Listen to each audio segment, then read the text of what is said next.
காலின் McLean அவர்களே, first solar CEO mark பெட்னர் அவர்களே,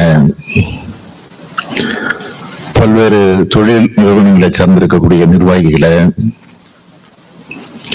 எனது அருமை அமெரிக்க வாழ் தமிழ் உடன்பிறப்புகளே,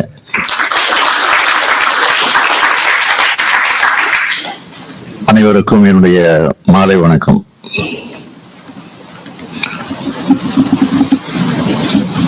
சான் பிரான்சிஸ்கோ மாநாட்டின் முதலீட்டாளருடைய மாநாட்டில் பங்கேற்பதிலே நான் பெருமைப்படுகிறேன், மகிழ்ச்சி அடைகிறேன். உலகின் மிகப்பெரிய மதிப்புமிக்க பெருமை அமெரிக்காவுக்கு உண்டு என்பது அனைவராலும் ஏற்றுக்கொள்ளப்பட்டிருக்கக்கூடிய உண்மை. அப்படிப்பட்ட அமெரிக்காவுக்கு நான் வந்திருப்பதை பெருமையாக கருதுகிறேன்.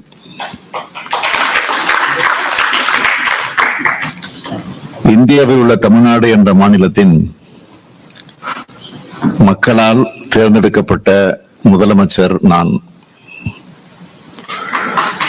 திராவிட முன்னேற்ற கழகம் என்ற 75 ஆண்டுகள் பழமையான அரசியல் இயக்கத்தின் தலைவராக நான் இருக்கிறேன். இப்பொழுது தமிழ்நாட்டை 6வது முறையாக ஆட்சி செய்து கொண்டிருக்கிறோம். இந்திய நாட்டில் பல முறை எங்களது கூட்டணி பிரதமர்களை உருவாக்கி ஆட்சியில் இருந்திருக்கிறது. எனது தந்தையை பற்றி உங்களில் பலர் கேள்விப்பட்டிருப்பீர்கள். முத்தமிழறிஞர் கலைஞர் அவர்கள் தமிழ்நாட்டில் 5 முறை முதலமைச்சராக இருந்திருக்கிறார். இந்திய நாட்டின் பல பிரதமர்களை உருவாக்கி இருக்கிறார். அப்படிப்பட்ட புகழுக்கு சொந்தக்காரர் அவர். 1971ஆம் ஆண்டு முதலமைச்சராக இருந்தபோது தலைவர் கலைஞர் 71ஆம் ஆண்டு முதலமைச்சராக இருந்தபோது அமெரிக்காவுக்கு வருகை தந்தார். இப்பொழுது நான் வருகை தந்திருக்கிறேன். புகழ்பெற்ற அமெரிக்க நிறுவனங்கள் பல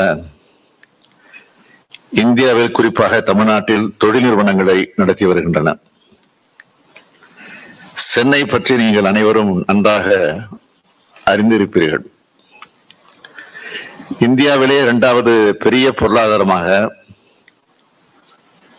தமிழ்நாடு இன்றைக்கு விளங்கி கொண்டிருக்கிறது.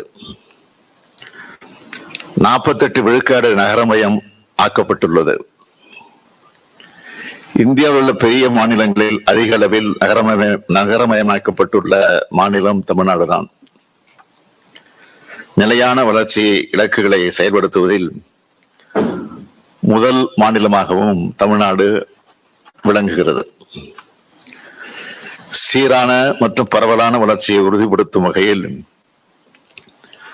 பல்வேறு வளர்ச்சி மையங்கள் மாநிலம் முழுவதும் ஏற்படுத்தப்பட்டிருக்கிறது. மனித வளங்கள் மற்றும் திறன்களை முன்வைத்து வளர்ச்சியை மேற்கொண்டு வரும் மாநிலமாகவும் தமிழ்நாடு திகழ்கிறது.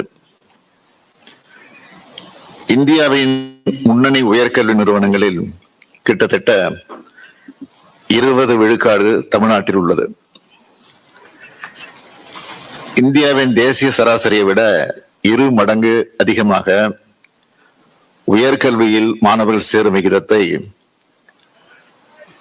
48% கொண்ட மாநிலம் தமிழ்நாடு.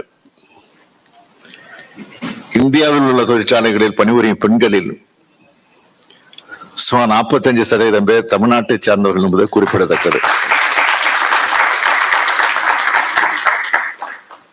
தெற்கு ஆசியாவிலேயே சுகாதார சுற்றுலாவில் முன்னணி மாநிலமாகவும் தமிழ்நாடு திகழ்ந்து கொண்டிருக்கிறது.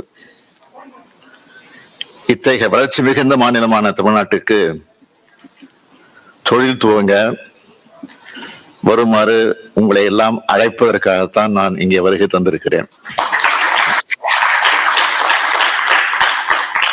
தமிழ்நாட்டுக்கும் அமெரிக்காவுக்கும் தொழில் ரீதியான உறவு எப்பொழுதுமே பலமாக இருந்து வந்துள்ளது. 300க்கும் மேற்பட்ட அமெரிக்க நிறுவனங்கள் தமிழ்நாட்டில் தங்கள் திட்டத்தினை நிறுவியுள்ளன.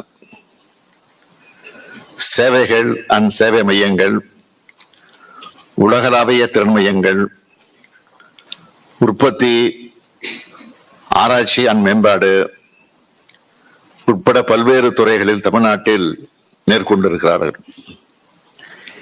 இதை தமிழ்நாட்டினுடைய தொழில் வளர்ச்சிக்கான ஒரு அங்கீகாரமாகவே நான் கருதுகிறேன். Cognizant, Ford, Caterpillar, Flextronics, Sanmina, Visteon, HP, Applied Materials, General Electric, UPS, Pfizer, Honeywell, PayPal, Qualcomm போன்ற பெரும் நிறுவனங்கள் தங்களது உற்பத்தி திட்டங்களை தமிழ்நாட்டில் நிறுவியுள்ளன. இந்த வரிசையில் இன்னும் பல நிறுவனங்கள் தமிழ்நாட்டுக்கு வர வேண்டும். ஏற்கனவே தொழில் தொடங்கியுள்ள நிறுவனங்களும் தங்கள் தொழிலை இன்னும் விரிவுபடுத்த வேண்டும் என்று கேட்டுக்கொள்கிறேன். உங்களது ஒவ்வொரு நிறுவனமும் ஒவ்வொரு விதத்தில் சிறந்தது. எனவே உங்கள் ஒவ்வொருவரையும் மிக முக்கியமாக நான் கருதுகிறேன். சான் பிரான்சிஸ்கோ பே மற்றும் கலிபோர்னியாவில் இருந்து எங்களது அழைப்பை ஏற்று மதித்து இங்கு திரளாக குழுமி இருக்கக்கூடிய முதலீட்டாளர்களை நான் அன்புடன் வரவேற்கவும் கடமைப்பட்டிருக்கிறேன். சான் பிரான்சிஸ்கோ பே பகுதி, குறிப்பாக சிலிகான் வேலி தொழில்நுட்பத்துறையின் வளர்ச்சிக்கு பெயர் பெற்ற பகுதி என்பது உலகம் அறிந்த உண்மை. தமிழ்நாட்டின் முன்னேற்ற பயணத்தில் பதிலளிக்கக்கூடிய துறைகளை பற்றி விவாதிக்க அமெரிக்காவில் உள்ள பெருந்திட்டங்களின் தலைவர்களை ஒரு பொது மேடைகளை கொண்டு வருவதே இந்த மாநாட்டினுடைய முக்கிய குறிக்கோள். அமெரிக்காவின் சான் பிரான்சிஸ்கோவில் தொழில் முனைவோர் மத்தியில் மாநாட்டில் முதலமைச்சர் மு.க. ஸ்டாலின் பேசி வருகிறார். அந்த காட்சிகளை தற்போது பார்த்தோம். செய்தி தொகுப்பாக பின்னர் பார்க்கலாம்.